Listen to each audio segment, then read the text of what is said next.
Hello friends, എല്ലാവർക്കും get റിസൾട്ടിൻ്റെ പുതിയൊരു എപ്പിസോഡിലേക്ക് സ്വാഗതം. ഇന്ന് നമ്മൾ ഈ വീഡിയോയിലൂടെ ചർച്ച ചെയ്യാൻ പോകുന്നത് പോക്കോ C3യുടെ സ്പെസിഫിക്കേഷൻസ് ആണ്. അതായത് ഉടനെ തന്നെ ഇന്ത്യയിൽ ലോഞ്ച് ചെയ്യാൻ പോകുന്നതായ ഒരു ബഡ്ജറ്റ് സ്മാർട്ട് ഫോണിനെ കുറിച്ചാണ്. ഇതിൻ്റെ പ്രൈസ് തന്നെയാണ് ഇവിടെ ഏറ്റവും വലിയ ഹൈലൈറ്റ് എന്ന് പറയുന്നത്. അതായത് 7500 രൂപയ്ക്ക് ലഭിക്കുന്ന ഒരു അടിപൊളി ഫോണായിട്ടായിരിക്കും പോക്കോ C3 വരാൻ പോകുന്നത്. അപ്പം ഇതിൻ്റെ സ്പെസിഫിക്കേഷൻസും കാര്യങ്ങളൊക്കെ നമുക്ക് ഈ ഒരു വീഡിയോയിലൂടെ നോക്കാം. അതേപോലെ തന്നെ ഇതിൻ്റെ ഫസ്റ്റ് സെയിലും അതേപോലുള്ള കാര്യങ്ങളൊക്കെ ഈ ഒരു വീഡിയോയിലൂടെ നമ്മൾ ചർച്ച ചെയ്യുന്നതാണ്. So without wasting A second, let's get started.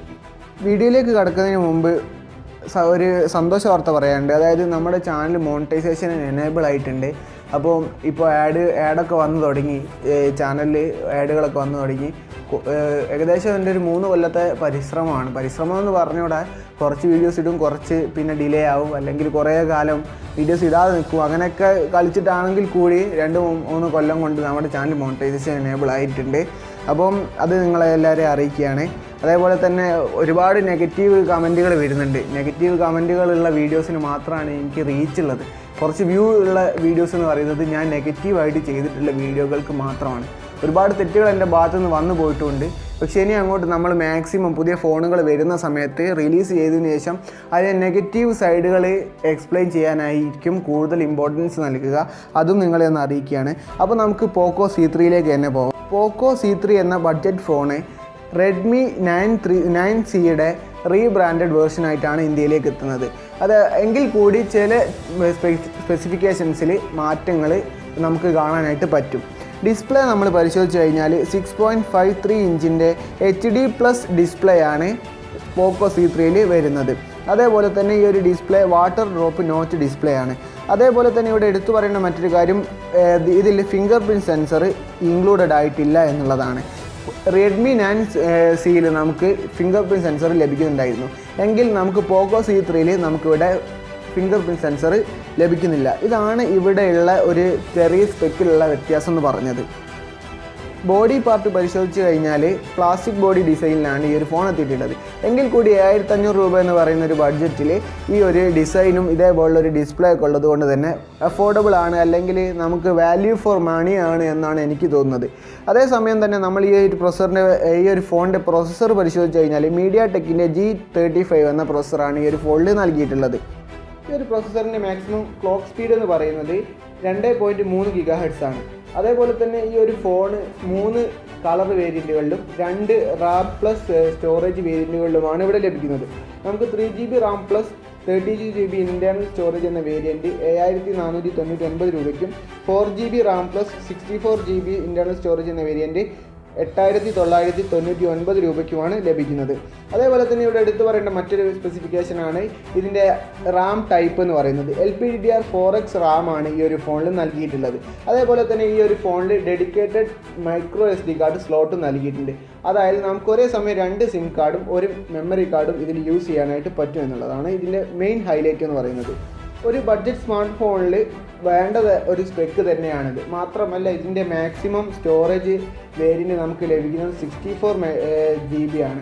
അതുകൊണ്ട് തന്നെ ഇവിടെ എക്സ്പാൻഡബിൾ മെമ്മറി കാർഡ് ഉള്ളത്, അല്ലെങ്കിൽ ഒരു ഡെഡിക്കേറ്റഡ് സ്ലോട്ട് മെമ്മറി കാർഡിന് വേണ്ടി നൽകിയിട്ടുള്ളത് നല്ലൊരു സ്പെക്കായിട്ട്, അല്ലെങ്കിൽ ഒരു മികച്ച വശമായിട്ടാണ് എനിക്ക് തോന്നിയത്. അതേപോലെ തന്നെ പോക്കോ C3യിൽ ഒരു 3.5mm ഹെഡ്ഫോൺ ജാക്കും നൽകിയിട്ടുണ്ട്. ക്യാമറ ഡിപ്പാർട്ട്മെൻറ്റ് പരിശോധിച്ച് കഴിഞ്ഞാൽ ട്രിപ്പിൾ ക്യാമറ സെറ്റപ്പിലാണ് ഈ ഒരു ഫോൺ എത്തിയിട്ടുള്ളത്. അതിൽ ആദ്യത്തെ ഒരു 13 മെഗാപിക്സലിൻ്റെ f2.2 അപ്പർച്ചറിലുള്ള മെയിൻ ലെൻസും, രണ്ടാമത്തേത് ഒരു 2 മെഗാപിക്സലിൻ്റെ f2.4 അപ്പർച്ചറിലുള്ള മാക്രോ ലെൻസും, അതേപോലെ തന്നെ മൂന്നാമത്തേത് ഒരു 2 മെഗാപിക്സലിൻ്റെ ഡെപ്ത് ലെൻസുമാണ് ഈ ഒരു ക്യാമറയിൽ ഇൻക്ലൂഡഡ് ആയിട്ടുള്ളത്. അതേപോലെ തന്നെ സെൽഫി ക്യാമറയ്ക്കായിട്ട് 5 മെഗാപിക്സലിൻ്റെ ഒരു സെൽഫി ക്യാമറ ഈ ഒരു ഫോണിൽ നൽകിയിട്ടുണ്ട്. ഇതിൻ്റെ ക്യാമറ ഡിപ്പാർട്ട്മെൻറ്റിൻ്റെ ഓവറോൾ എക്സ്പീരിയൻസ് നമുക്ക് എന്ന് പറയുന്നത് ഒരു നോർമൽ യൂസറിന്, അല്ലെങ്കിൽ ഒരു ബേസിക് ആയിട്ടുള്ള കാര്യങ്ങൾ മാത്രം ചെയ്യാൻ വേണ്ടി ഒരു ഫോൺ എടുക്കുന്ന ആളുകൾക്ക് പറ്റിയ ഒരു തരത്തിലുള്ള ക്യാമറയാണ് ഈ ഒരു ഫോണിൽ നൽകിയിട്ടുള്ളത്. അതായത് ഒരു ബേസിക് ക്യാമറ സെറ്റപ്പാണ് ഈ ഒരു ഫോണിൽ നമുക്ക് കാണാനായിട്ട് സാധിക്കുന്നത്. ബാറ്ററി പരിശോധിച്ച് കഴിഞ്ഞാൽ അത്യാവശ്യം നല്ലൊരു കപ്പാസിറ്റി ഉള്ള ബാറ്ററി തന്നെയാണ് ഈ ഒരു ഫോണിൽ ഇൻക്ലൂഡഡ് ആയിട്ടുള്ളത്. അതായത് 5000 mAhൻ്റെ ഒരു ബാറ്ററിയാണ് ഈ ഒരു ഫോണിൽ നൽകിയിട്ടുള്ളത്. അതേപോലെ തന്നെ ഈ ഒരു ഫോണിനോടൊപ്പം നമുക്ക് ഫാസ്റ്റ് ചാർജിങ് ലഭിക്കുന്നില്ല, സപ്പോർട്ട് ചെയ്യുന്നുമില്ല. അതിവിടെ ഒരു നെഗറ്റീവ് സൈഡായിട്ടൊന്നും പറയാനില്ല. കാരണം ഇതൊരു ബഡ്ജറ്റ് സ്മാർട്ട് ഫോണാണ്. 7499 രൂപ എന്നൊരു ബഡ്ജറ്റിലേക്ക് അവർക്ക് ഇത്രയും സ്പെക്ക് ഇൻക്ലൂഡ് ചെയ്യാനായിട്ട് പറ്റി എന്നുള്ളത് തന്നെ വലിയൊരു കാര്യം തന്നെയാണ്. ഈ ഒരു ഫോണിൻ്റെ ഫസ്റ്റ് സെയിൽ സ്റ്റാർട്ട് ചെയ്തത് ഒക്ടോബർ 16-നാണ്. അതുകൊണ്ട് തന്നെ ഈ ഒരു ഫോൺ നിങ്ങൾ ആരെങ്കിലും വാങ്ങാൻ ഉദ്ദേശിക്കുന്നുണ്ട് എങ്കിൽ ഈ ഒരു ഫോൺ നേരത്തെ തന്നെ പർച്ചേസ് ചെയ്യാൻ വേണ്ടിയിട്ട് ശ്രമിക്കുക. ഒരുപക്ഷെ അവരുടെ സെയിൽസ് പ്രൊമോഷന് വേണ്ടിയിട്ടും ഈ ഒരു ഹെഡിങ് കൊടുക്കാനുള്ള സാധ്യതയുണ്ട്. അതായത് 2 സെയിലിന് ശേഷം ഇതിൻ്റെ 1-2 സെയിലിന് ശേഷം ഈ ഒരു ഫോണിൻ്റെ പ്രൈസ് കൂടും എന്നുള്ളത് ഒരു പ്രൊമോഷൻ പർപ്പസിന് വേണ്ടിയിട്ടും അവർ യൂസ് ചെയ്യാനുള്ള സാധ്യതയുണ്ട്.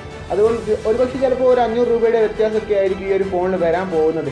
എങ്കിൽ കൂടി നിങ്ങൾ ആദ്യം തന്നെ വാങ്ങാനായിട്ട് പർച്ചേസ് ചെയ്യാനായിട്ട് ഈ ഒരു ഫോൺ പർച്ചേസ് ചെയ്യാനായിട്ട് ശ്രമിക്കുക. നിങ്ങൾക്ക് ഇങ്ങനെയുള്ളൊരു ഫോൺ, ഒരു ബേസിക് ഫോൺ വേണമെന്നുണ്ടെങ്കിൽ മാത്രം നിങ്ങൾ പെട്ടെന്ന് തന്നെ പർച്ചേസ് ചെയ്യാനായിട്ട് ശ്രമിക്കുക. അതായത് ഒരു കുറഞ്ഞ പൈസ ഡിസ്കൗണ്ടിൽ നമുക്ക് ഈ ഒരു ഫോൺ ലഭിക്കുന്നതാണ്.